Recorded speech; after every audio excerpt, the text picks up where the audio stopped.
Presentation. The next step of the F&I sales process is the presentation. Before beginning a presentation, no matter what you're selling, you first have to establish a rapport with the customer. Now, that's a tough one in the F&I profession because we just don't have a lot of time to deliver the unit, let alone build rapport. The average person might spend hours picking out their motorcycle, including driving it and coming in to an agreement on the price, and then when it's time to sign the paperwork, they have 2 minutes before they have to go to their kid's soccer game. We don't have a lot of time, so we have to be able to establish a rapport in a very short period of time. I hate to have to share this with you, but people aren't always that crazy about coming in to talk to us in the F&I office. So it's very important that you break the ice with the customer and you do it in such a way that is not confrontational. I have found a very good way to do this by using customer satisfaction as a lead-in. I do this for a couple of reasons. One is F&I profit. The other is to improve my customer satisfaction. I want the customer to come back and buy their next bike from us. I need to reduce the sales pressure, and this is an excellent way to do it. What this process does is make both myself and the customer very comfortable.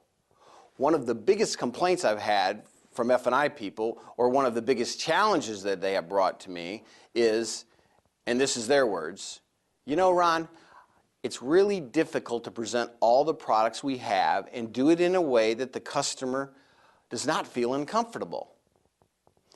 Now, this is an excellent way to eliminate that confrontation, build rapport, and go smoothly to my sales presentation. It goes like this. Mr. and Mrs. Customer, we really appreciate that you purchased this motorcycle from us today.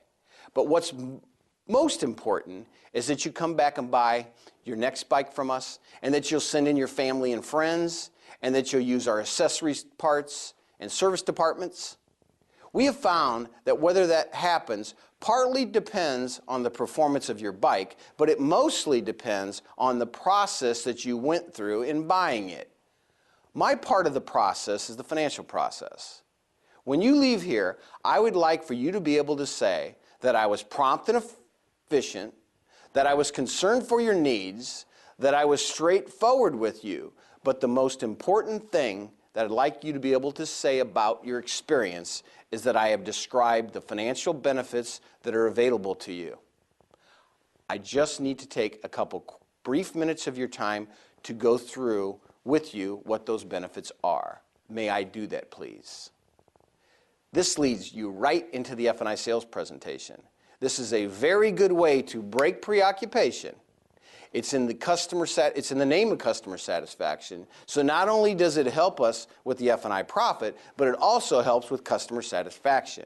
And it is a real easy way to lead into the presentation without confrontation with the customer. Is your attitude. Your attitude. Your attitude governs your mood, it governs your emotions, it governs your energy. It governs the customer's response. Based on how you portray yourself and your attitude directly relates how they perceive you. In addition to that, it affects how you present. This is a tough job. You've got to be ready, and you're only ready if you got your attitude in the right place. And the focus-driven F&I person, or by that fact, their attitude is reactionary or reactive or proactive. Of course, it's proactive. It's proactive. So what would reactive be? Reactive would be a statement like, there's nothing that I can do. You probably hear people say that, right? Nothing I can do about it. It was this way when I got here. The proactive person says, let's look for alternatives to change. Another reactive, that's just how I am. The proactive would say, I just got to use a different approach. Reactive would be, I can't. Proactive would be, I choose. Because we do choose, don't we? Everything we do, we choose. You choose to get up in the morning, or not, or to hit the snooze. The salesperson or the customer takes away my ability to perform. Reactive. Proactive. What changes can I make? Reactive.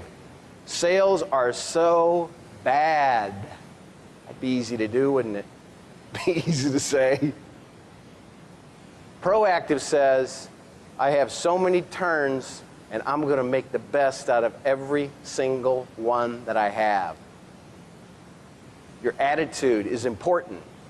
You need to focus on your attitude. You also need to focus on terminology you use. So what is a presentation? Well, first off, let me describe what a presentation is not. A presentation is not a performance or performance. That's what some of us think it is. We think that if we just perform well, that the customer will buy, and that's not the way it works. I know when I first came into the sales presentation, I used to set up these fancy presentations, and it would all be structured and systematic. I'd give them information, and then I'd give them some more information, and then give some more information. And then I'd get to the end and I'd say, what do you think? And they, of course, would say to me, I'm not interested, or no thank you. What are they not interested in? I certainly didn't know, because I never asked them any questions. A presentation is a process to qualify the customer to buy. We're trying to figure out what will make them say yes. What will cause them to make a decision to buy the product that we're offering them. It is a process of giving them some information, asking a question, and then listening to their response. Listening to their response, because if we listen, they will tell us what will make them buy. Questions can be open-ended or closed-ended.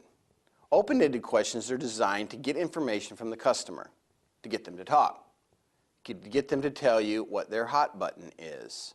Closed-ended questions are designed to get them to do what? Make a decision. Would you like to go ahead and include this in your monthly payment, or would you prefer to pay cash for it? That's a question that gets them to make a decision. We're going to get into great detail on different closing approaches later on in the program. The process for open-ended questions is to give them some information. We ask a question, and then we listen. Good listening skills require that you face your prospect. You pause before responding, and you listen to them. You don't jump right in there and try to answer the question before they even ask it. If you do, you'll find yourself talking over your prospect. We've all done it. We all do it. We get so excited, we want to get right back in there and convince them before they respond, because we just know which direction they're going, because so many customers have gone that direction so many times before. And we don't even pause or give them an opportunity to respond. And what happens? Two things. Number one, we're looked at as rude. And number two, we may not know what their true objection is. So you pause, you answer thoughtfully, you relax, and you stay calm, because we're looking for what again? The hot button. So what is a hot button? Let me give you a story that evaluates the hot button idea. A couple decides that they're going to purchase a new home, and they've always wanted a swimming pool in their backyard. As they're looking through the ads for homes, they see an ad that says, home with Olympic-sized swimming pool. The wife says to the husband, I've always wanted a house with a pool. So the husband says, well, call the real estate agent and we'll go take a look at it. When they get to the house, they can see in the backyard that beautiful Olympic-sized swimming pool. The wife says to the husband, "Honey, look in the backyard. Look at that pool. That is so beautiful." And the husband says, "Shh, quiet. Let me handle this." He doesn't want the wife to get too excited in front of the real estate agent, right? Well, the real estate agent had overheard the conversation. When they walk to the door, the husband says, "The carpet is worn. It's going to have to be replaced." And the salesperson, of course, who is a professional, says, "Well, you know, the carpet is a little worn. But can you imagine coming home each evening, walking in through the entryway, and being able to go change and jump into the Olympic-sized swimming pool? Wouldn't that be a nice, refreshing way to end your day?" The husband walked a little further, and he looked into the kitchen, and he sees the tile. He says, "The tile's worn as well. We're going to have to replace that." And the salesperson said, "Well, you know, that tile is a little worn. You're right. But can you imagine in the morning, sitting in the nook, looking out through the window, and there's that beautiful Olympic-sized swimming pool? As a matter of fact, wouldn't that be a nice way to start your day? To take a dip in the morning?" So what's the moral of the story? Well, the husband objected. The agent came back with the Olympic-sized swimming pool because he knew that was the hot button. That's what would get them to buy the house. Did it matter that the carpet was worn? No. Did it matter that the tile was a little worn? No. What mattered is that the house had the benefit that they were looking for, or the hot button, and they bought the home.